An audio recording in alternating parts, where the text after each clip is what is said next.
Remue ménage. Remue ménage.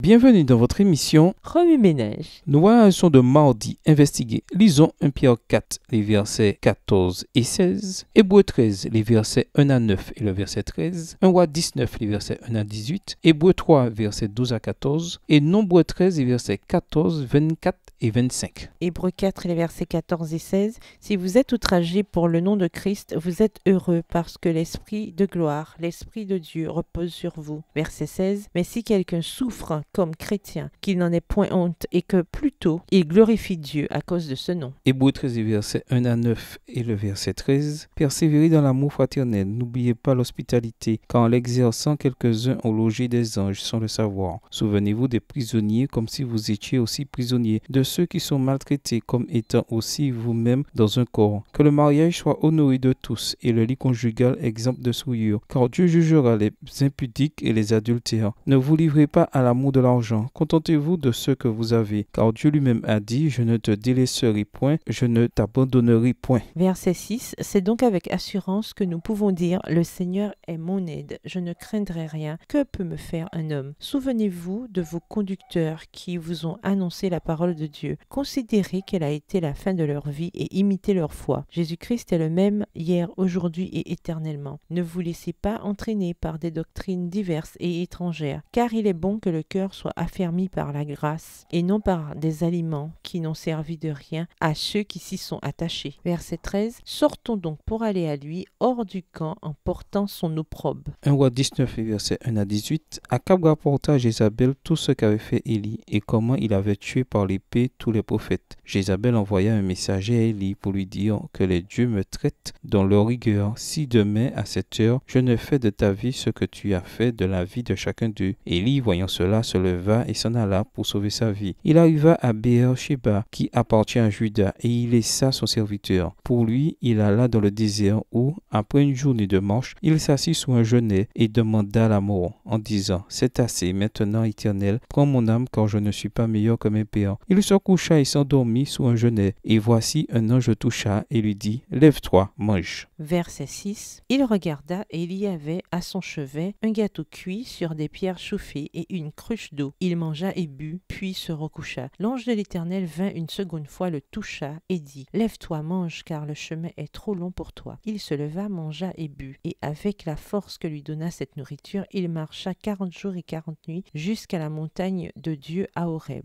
Et là, il entra dans la caverne, et il y passa la nuit. Et voici la parole de l'Éternel lui fut adressée en ces mots. Que fais-tu ici, Élie? Il répondit, j'ai déployé mon zèle pour l'Éternel, le Dieu des armées, car les enfants d'Israël ont abandonné ton alliance. Ils ont renversé tes autels, et ils ont tué par l'épée tes prophètes. Je suis resté moi seul, et ils cherchent à m'ôter la vie. Verset 11, l'Éternel dit, sors et tiens-toi dans la montagne devant l'Éternel. Et voici l'Éternel passa, et devant l'Éternel il y eut un vent fort et violent, qui déchirait les montagnes et brisait les rochers. L'Éternel n'était pas dans le vent, et après le vent, ce fut un tremblement de terre. L'Éternel n'était pas dans le tremblement de terre, et après le tremblement de terre, un feu. L'Éternel n'était pas dans le feu, et après le feu, un murmure doux et léger. Quand Élie l'entendit, il s'enveloppa le visage de son manteau. Il sortit et se tint à l'entrée de la caverne. Et voici une voix lui fit entendre ces paroles. Que fais-tu ici, Élie? Il répondit, j'ai déployé mon zèle pour l'Éternel, le Dieu des armées, car les enfants d'Israël ont abandonné ton alliance. Ils ont renversé tes autels, et ils ont tué par l'épée tes prophètes. Je suis resté moi seul, et ils cherchent à m'ôter la vie. L'Éternel lui dit, va, reprends ton chemin par le désert jusqu'à Damas, et quand tu seras arrivé, tu oindras Hazaël pour roi de Syrie. Verset 16. Tu oindras aussi Jéhu, fils de Nimshi, pour roi d'Israël, et tu oindras Élisée, fils de Shaphat, d'Abel Méola, pour prophète à ta place. Et il arrivera que celui qui échappera à l'épée de Hazaël, Jéhu le fera mourir, et celui qui échappera à l'épée de Jéhu, Élisée le fera mourir. Mais je laisserai en Israël 7000 hommes, tous ceux qui n'ont point fléchi les genoux devant Baal, et dont la bouche ne l'a point baisé. Hébreux 3, les versets 12 à 14. Prenez garde, frères, que quelqu'un de vous vous n'ait un cœur mauvais et incrédule au point de se détourner du Dieu vivant. Mais exhortez-vous les uns les autres chaque jour, aussi longtemps qu'on peut dire aujourd'hui, afin qu'aucun de vous ne s'endurcisse par la séduction du péché. Car nous sommes devenus participants de Christ, pourvu que nous retenions fermement jusqu'à la fin l'assurance que nous avions au commencement. Nombre 13, versets 14, 24 et 25.